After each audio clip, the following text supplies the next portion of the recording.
Kako vas je zaznamovalo to, kar vas je v zadnjem času doletelo pred očmi javnosti?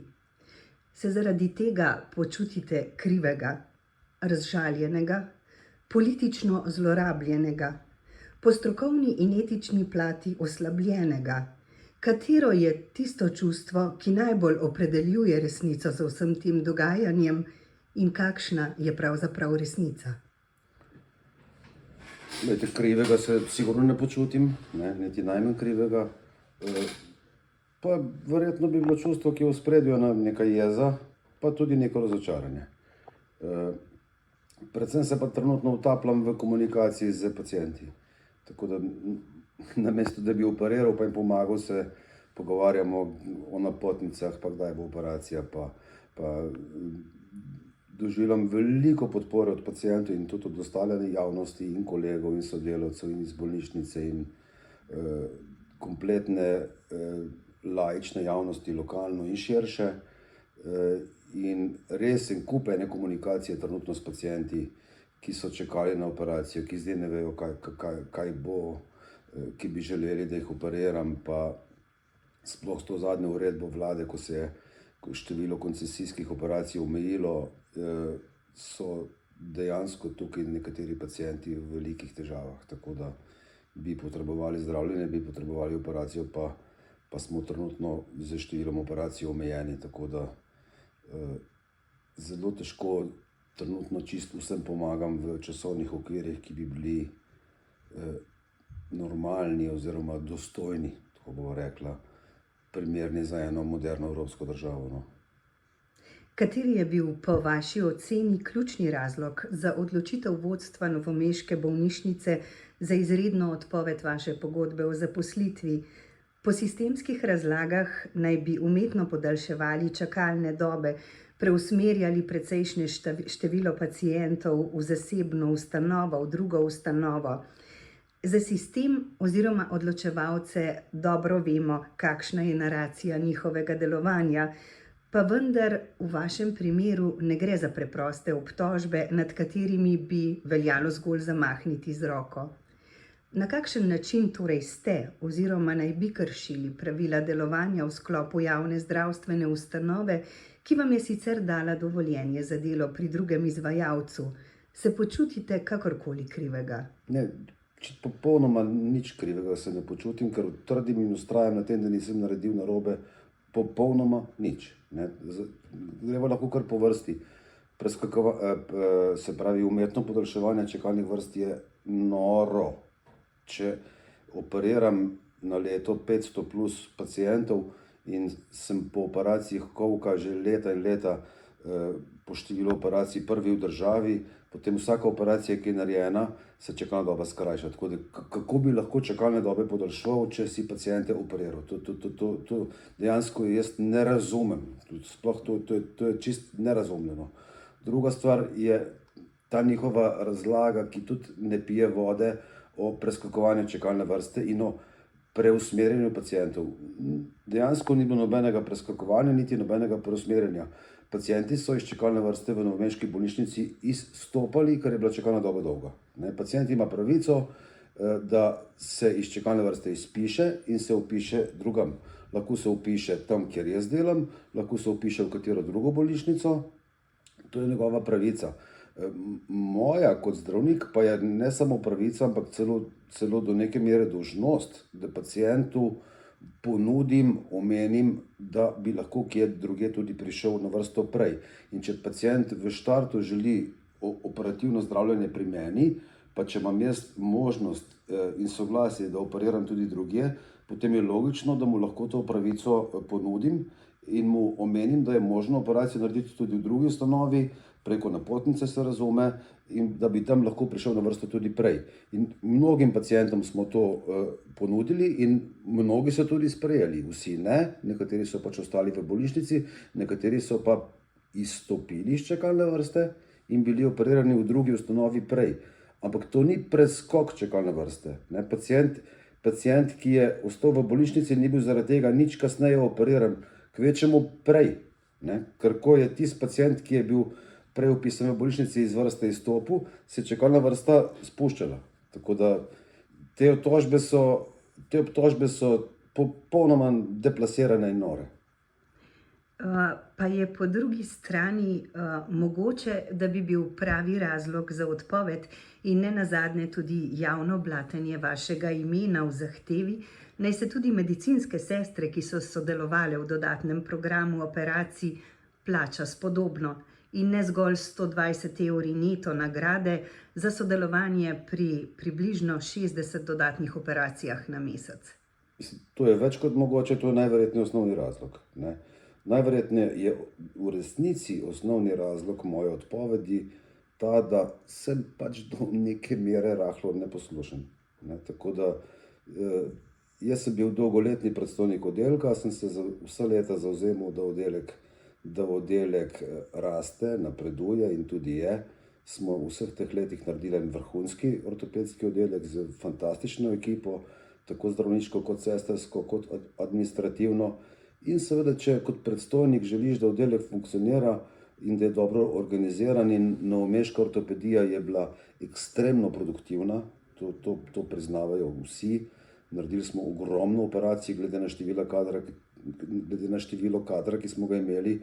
Mora biti do neke mere ta kader tudi zadovoljen. In jaz dojemam funkcijo predstojnika v tem, da celostno skrbiš in za stroko, in za oddelek, in za kader. In dejansko ne more delati medicinska sestra, in tudi zdravnik ne, tudi administratorka ne, dvakrat več, kot je 40 ur in biti mizerno plačan. Mislim, dejansko ne more. Sploh, ker se denar za skrajševanje čakalnih vrst, to je ta tako imenovani EDP, oziroma popoldanska operacija, kakorkoli temu hočete pač reči, je denar, ki je eksplicitno namenjen strani države bolnišnici in je namenjen za skrajševanje čakalnih vrst. Ta denar ni namenjen povečevanju profita bolnišnice. Nimam nič proti, če absolutno nekaj denarja ostane v bolnišnici, da se ustvari neka dodatna sredstva, s katerimi se lahko potem kaj kupi, naredi kakšne izobraževanja, karkoli, ampak osnovni namen EDP-ja ni ustvarjanje profitov, ampak je skrajševanje čakalnih vrst. In če hočeš čakalne vrste skrajševati, je treba izvajati operacije. In če hočeš izvajati operacije, moraš pač plačati materiale in moraš plačati vse ljudi, ki v tem procesu sodelujejo.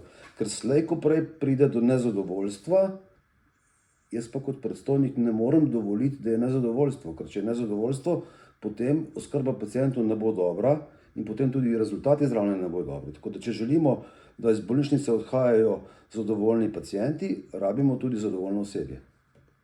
Negovalni kader ortopedskega oddelka novomeške bolnišnice, ki vam je javno izrazil podporo, je bil neposreden v oceni, da je bilo to, kar se vam je zgodilo, krivica in da vaše odsotnosti preprosto ne bo mogoče nadomestiti. Popolno podporo so torej namenili vam, ne vodstvu, ki vas je odslovilo. Ja, jaz sem bil te podpore zelo vesel. Je bila res zelo hitra, v bistvu so bile prve, ki so izrazile podporo, moje medicinske sestre in medicinski tehniki z oddelka in seveda tudi diplomirane sestre. In globoko verjamem, da je bila zelo iskrena. Naš oddelek je relativno specifičen bil. Jaz sem dejansko kot predstojnik oddelka ta oddelek do neke mere celo ustanovil. Ko sem jaz začel delati ortopedijo v Novem mestu, dejansko ortopedski oddelek sploh ni obstajal, ortopedije sploh ni bilo. Potem smo pa oddelek ustanovili in skupaj rasli in skupaj ga gradili. Tako da verjamem, da sem bil pomemben člen tega oddelka. Ob tem se pravzaprav človek vpraša, je bil katerikoli od očitkov vodstva bolnišnice, s katerimi so podkrepili razloge za vašo odslovitev, utemeljen? Kje, kako, zakaj vaše delovanje ni bilo pravilno, ustrezno in etično? Jaz mislim, da ne, kot sem že povedal. Jaz mislim, da so vsi očitki deplasirani. Glejte, dopuščam možnost, da gre za neke manjše administrativne napake, predvsem v smislu, da se pacientom čim hitreje pomaga, pa da je prišlo do kakšne banalne mini administrativne napake, ampak to ni pomembno, to so malenkosti. Generalno pa jaz verjamem in ne vem, da nič ni bilo narobe, niti etično. Ne razumem, kaj bi bilo etično narobe. Konec koncev sem pač v svojem prostem času na drugem mestu operiral ljudi in jim s tem pomagal. Tako da zelo veliko sem delal, vedno. Vedno sem zelo veliko delal. Večkrat me vprašajo, kje je motiv za toliko veliko delati. Prvič, zelo rad delam, imam rad svoj poklic, uživam v svojem delu. Drugo, kar pa je pa ta drive pacientov. Tega nekdo, ki ni v tem, težko razume. Jaz sem to večkrat razlagal svojim mladim kolegom, ko so bili proti koncu specializacije, da bodo videli, kako to potem enkrat kasneje izgleda. Ko imaš dnevne klice pacientov in maile in sporočila, kdaj bo operacija, boli me, kome čakam, dajte me doktor operirati, obljubil ste, ne zdržim več, v bolniški sem in tako naprej. To te do neke mere žene, da delaš še več. Tako da to je osnovno gonilo. Bolnišnica pa hoče na vsak način prikazati, da je moje osnovno vodilo in gonilo zaslužek. Kar je, to pa dojemam kot žaljivo. Tisti ljudje, ki me poznajo, res dobro poznajo, in sodelavci, in tudi znanci in prijatelji, vsi vejo, da denar nikoli ni bil moj osnovni motiv. Seveda, da en uspešen vrhunski zdravnik nekaj zasluži, se mi zdi, da je pač tako normalno, ampak da bi zaradi denarja delal več, nikoli. Kaj pa vse to, kar se je dogajalo v zadnjih mesecih, pomeni za vašo kariero oziroma konkretneje za vaš ugled? Pa v resnici mislim, da nič posebnega. Ker vsakodnevno delam ambulanto, vsakodnevno mi hodijo pacienti in vidim v komunikaciji in v očeh pacientov, da so dejansko na moji strani. Vsi, ki imajo z mano, z mojim oddelkom, z mojimi sestrami neko izkušnjo, vejo, koliko je ura, po domače rečeno, in so generalno vsi na moji strani. Nekdo, ki pa nič ne ve, pa ki je nekaj prebral, pa lejte, do neke mere naj si misli, kar si hoče. Sej ne moreš vplivati na mnenje nekoga, ki te ne pozna, ki pač samo nekaj prebere. Tako da v bistvu v resnici to ne skrbi veliko. Stanovski kolegi iz novomeške bolnišnice so se vam prav tako postavili v bran, češ da je bila skrb za dobro pacienta prvo, oziroma še vedno je prvo, čemur se posvečate v svoji dolgoletni klinični praksi. Delovanje ortopedije v tej bolnišnici ste z doslednim domišljenim načinom delovanja izobraževanja mladih zdravnikov oblikovali pravzaprav v vzorčni model vrhunske obravnave bolnikov, ki potrebujejo vstavitev kolčnih in kolenskih protez. Obtožbe, češ da ste goljufali in pridobitniško ravnali z izogibanjem ustaljenim potem obravnave v javnem zdravstvu, preprosto niso združljive s tem, kar ste dosegli na strokovni ravni. Se pa marsikomu seveda zdi tudi všečno, kadar v javnost pridejo informacije, češ da je odločevalcem uspelo razkriti in kaznovati določene anomalije. Kako pravzaprav sami gledate na to vrstni manever, na njegovo ozadje? Poglejte, jaz mislim, da ne gre za nobeno anomalijo, oziroma drugače bom povedal. Cel sistem je ena anomalija. Jaz trdim, vem, da sem delal znotraj sistema tako, kot je, vse tako, kot je prav. Tako da je pa sistem precej anomalije v samem sistemu, glejte, tu pa jaz ne moram pomagati. Jaz sem ne nazadnje samo zdravnik, nič drugega, in moja naloga je, da pomagam pacientom. Moja naloga je, da znotraj sistema za pacienta najdem rešitve. In če pacient potrebuje operacijo, mu jo bom poskušal nekako zagotoviti. Tako da sistem je že leta in leta neurejen in bi ga bilo res potrebno urediti. Drugače pa glede kolegov v bolnišnici, ki so mi seveda tudi izrazili podporo, vrhunsko ekipo je v bolnišnici. Če sem na kaj ponosen, sem ponosen na to, da sem vzgojil vrhunske mlade specialiste. So res vsi zelo mladi, ampak so pa vsak na svojem področju obvladujejo delo suvereno, strokovno in so pri svojem delu avtonomni in to od prvega dneva, ko končajo specializacijo, celo že pred zaključkom specializacije. Tako da ponosen sem, da vsi moji specialisti so res sposobni delati svoje delo. Tako da to je posledica enega mojega posebnega načina učenja, ne, ki vključuje garanje, in ki tudi vključuje, da sem jim verjetno relativno hitro prepuščal neko samostojnost. Seveda pod neko mojo kontrolo, ampak vsi so delovali tako, da so bili kar hitro samostojni in so mogli tudi sami sprejemati neke strokovne odločitve, kar te na nek način kot kirurga izuči in okrepi. Seveda pa so vedno imeli zadaj nek backup. Tako da ni samo strokovnost, je tudi način organizacije. Kar se mene tiče, se večkrat govori o strokovnosti.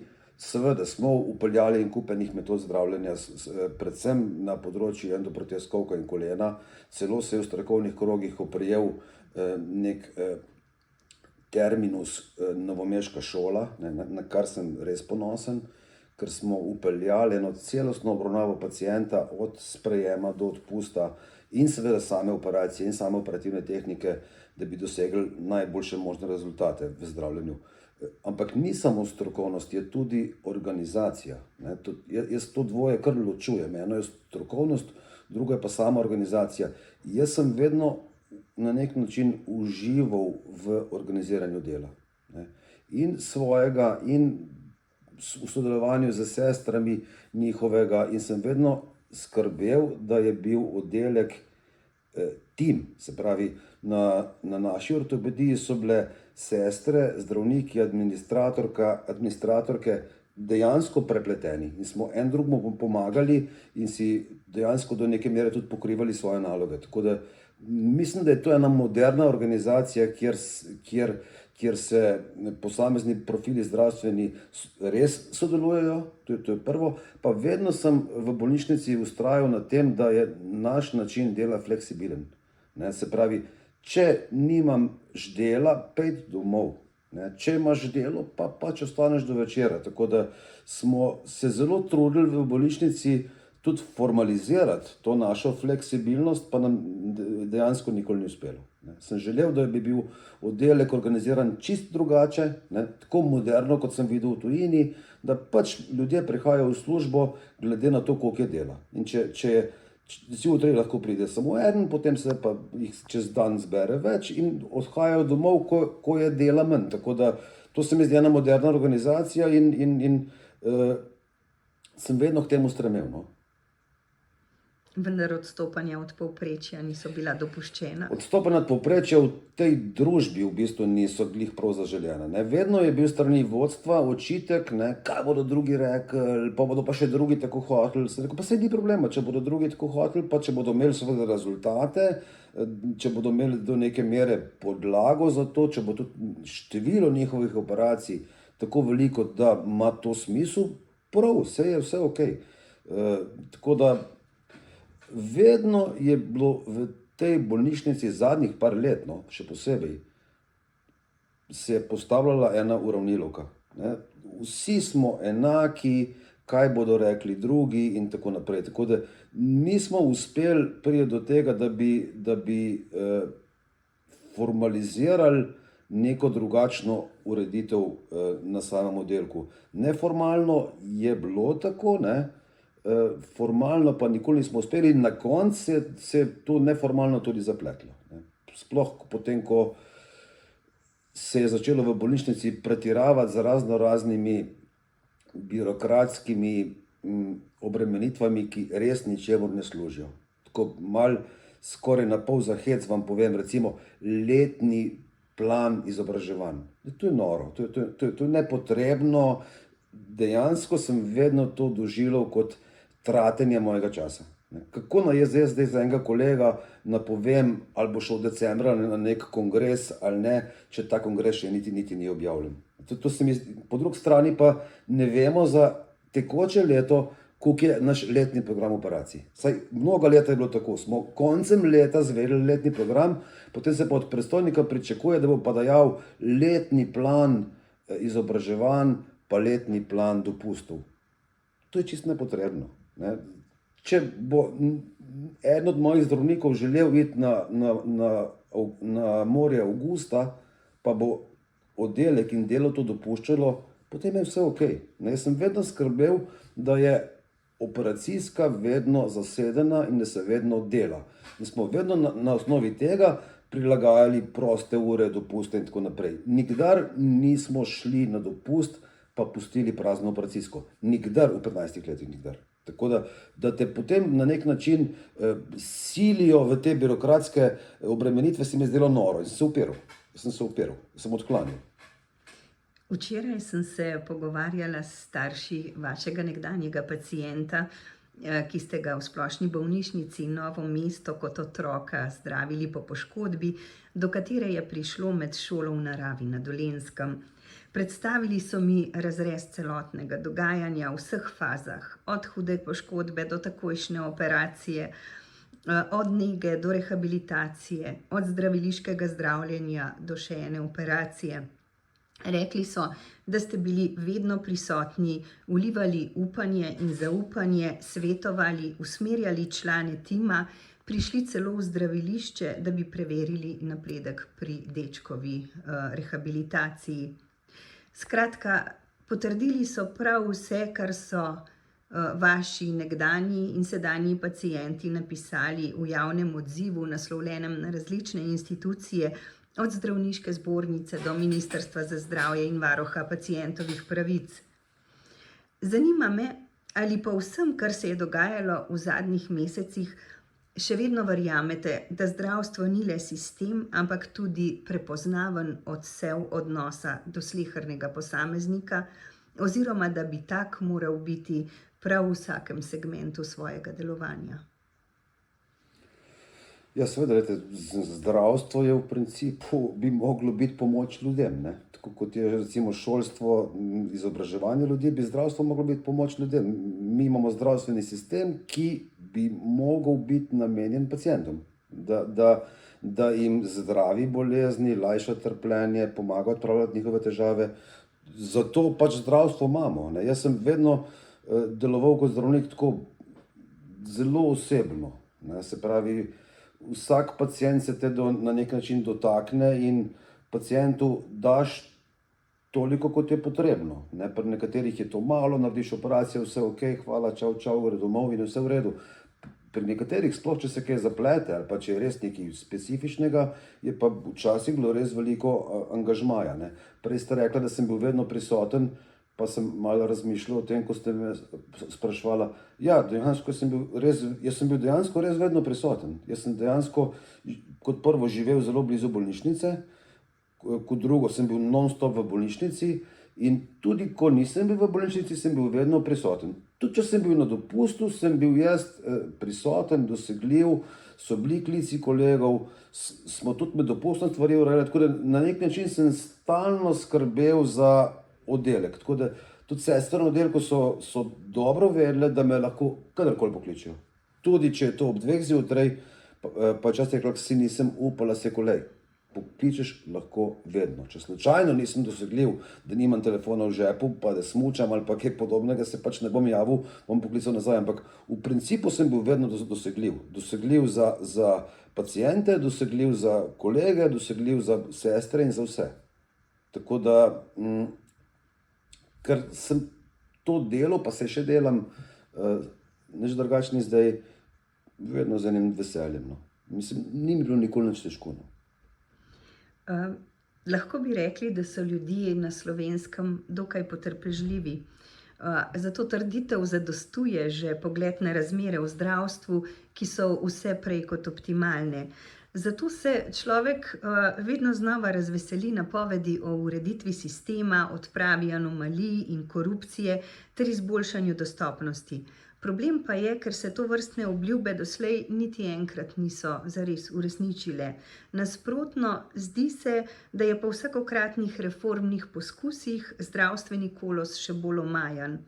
V zadnjem obdobju se je to potrdilo tudi s sprejetjem številnih zakonov, ki so zeleno luč za uvedbo dobili kljub temu, da jim je medicinska oziroma zdravstvena stroka soglasno nasprotovala in opozarjala na anomalije ter slabšanje kakovosti in varnosti obravnave, ki bo sledila takšnim prijemom.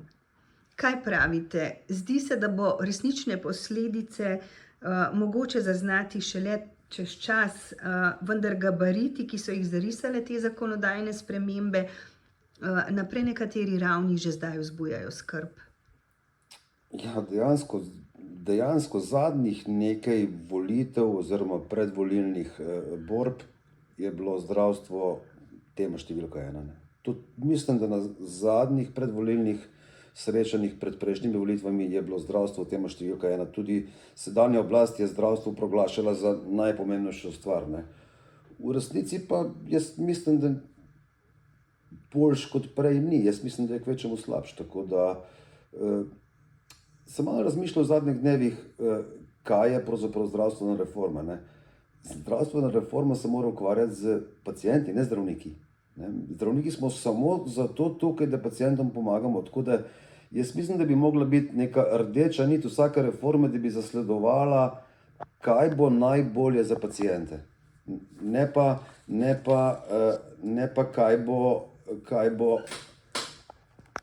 pa se ukvarjati z zdravniki. Jaz mislim, da se v zadnjih nekaj letih vse preveč ukvarjajo z samimi zdravniki. Zdravniki smo pač zdravstveni delavci, tako kot so medicinske sestre, tako kot so zdravstveni administratorji in pač zdravimo ljudi. Tako da reforma bi mogla biti usmerjena tako, da bi v čim večji meri pomagala ljudem. Ne. Kaj so pa šibke točke trenutnega sistema, so pa jasne. Je pa jasno, ne, čakalne dobe sigurno. Ne, recimo na področju ortopedije, takšne čakalne dobe, kot jih imamo, so, jaz mislim, nedostojne eni moderni evropski državi. Mi se moramo primerjati z državami, kot je Nizozemska, Avstrija, Francija. To so države, ki nam morajo biti vzor in s katerimi se moramo primerjati. Tako da moram reči, daleč od tam. No. Predvsem pa so nezdrave, če človek pogleda z vidika pacienta, ki potrebuje ukrepanje takrat, ko je njegovo zdravstveno oziroma bolezensko stanje še mogoče izboljšati, ne pa šele z zamikom, ko je to že zelo vprašljivo. Absolutno. Ne. Vsako odlaganje na vseh področjih medicine, ne. Morda na ortopediji niti ne tako zelo, kot recimo na kakšni kardiokirurgiji ali pa kaj podobnega, poslabšuje zdravstveno stanje. In vsako zdravljenje v poslabšenem zdravstvenem stanju ima slabše rezultate, to je enkrat ena, pa jaz mislim, da je tudi dražje, nenazadnje. Ne. Se pravi, če en pacient, ki čaka na operacijo kolka, je zaradi tega doma pol leta na bolniški, pa jaz mislim, da že tistih pol leta bolniške je strošek same operacije. Tako da je tudi iz finančnega vidika je nesmiselno, da so tako dolge čakalne dobe. Ker če so ljudje delovno nezmožni, potem pač ne delajo in to je, jaz sicer nisem velik strokovnjak v tem, ampak verjamem, da je to en velik strošek za državo. Bi bilo treba ljudi čim prej operirati, da se vrnejo v delovno okolje, da so družbeno in delovno aktivni in da delajo in plačujejo davke. Ne. Zanima me, kako pa se odzivate na poimenovanje, s katerimi se sodelovanje zdravnikov v sklopu različnih praks pri nas označuje kot dvoživkarstvo. Kako ga razumete? Kot politični pamflet? Kot ulično zmerljivko, nevredno komentarja? Kot nekaj, kar naj bi končno vendarle pripomoglo k ureditvi javnega zdravstva in pomagalo skrajšati čakalne dobe? Ali kot prazno, porazno floskulo, ki žali vse zdravništvo?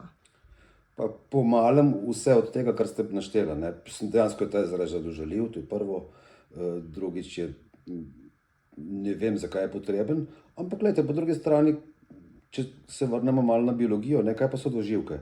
Dvoživke so živali, ki so prišle iz vode in so začele živeti na kopnem. Tako da dvoživke so zelo pomembne v evoluciji. Dvoživke so nas iz vode pripeljale na kopno. Potem so šele kasneje iz dvoživk nastali sesalci. Tako da enostavno je politika v zadnjih letih poskušala pokazati to kot nekaj negativnega.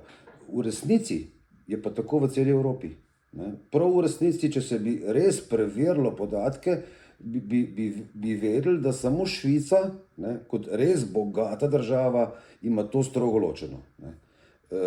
Vse ostale države imajo, se pravi, delo v javnem zavodu, v državni bolnišnici, seveda možno, in potem lahko ti isti ljudje delajo tudi popoldne ali pri koncesionarju ali pri čistem privatniku.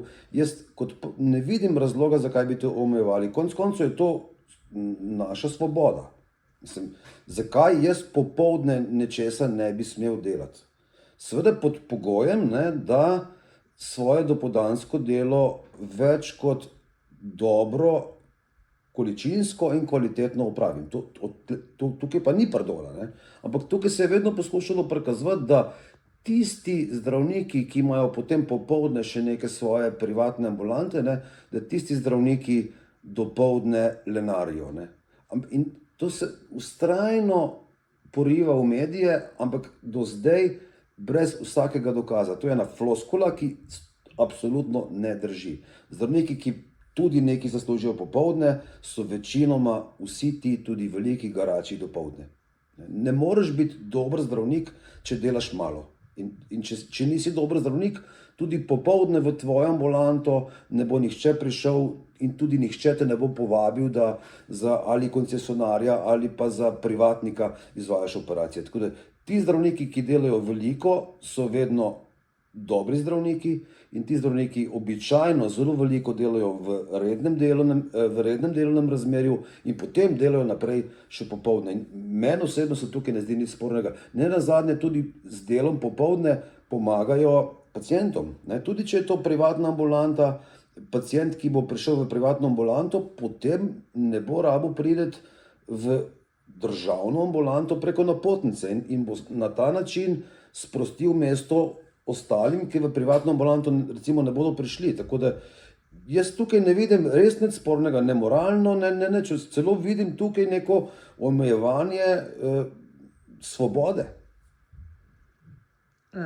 Kaj bi rekli, kdo v tej zgodbi, o kateri se pogovarjava, je poraženec in kdo zmagovalec? In kaj to pomeni za paciente, za bolnike? Zmagovalec ni nihče v tej zgodbi, poraženec so pa bolniki. Tako da tukaj dejansko pri tej moji zgodbi v resnici sploh ne gre za mene. Jaz bom lahko svoje življenje organiziral v vsakem primeru tako, da bom lahko zadovoljen. Dejansko gre tukaj za paciente. In pacienti so tukaj po moje veliki poraženci. S to zadnjo uredbo vlade, ki je zmanjšala število operativnih posegov pri koncesionarjih, se bo čakalna doba za paciente zelo podaljšala, to je sigurno. Poleg tega pa, če bodo dobri zdravniki odhajali iz javnih zavodov, potem bo problemov več tudi dolgoročno. Javni zavodi potrebujejo vrhunske zdravnike, ki so tudi mentorji mladim zdravnikom, tako da nekdo bo mogel mlade zdravnike učiti. Tako da je nujno potrebno, sploh v taki mali Sloveniji, in tukaj je zaradi naše majhnosti je tukaj do neke mere specifika. Veste, za nekatere medicinske posege je v državi par ljudi, ki ta poseg obvladajo, ni jih 100 ali pa 1000. Tako da če recimo včasih tudi samo eden, in če en tak strokovnjak odide iz javnega zdravstva, kdo bo pa učil mlade specializante, sekundarje in mlade zdravnike? Tako da mi potrebujemo vrhunske zdravnike v javnem zdravstvu, zato da je javno zdravstvo kvalitetno, potrebujemo jih pa tudi zaradi edukacije mladih. Tako da se dobre zdravnike poriva iz sistema ven, je zelo nevarno tudi dolgoročno.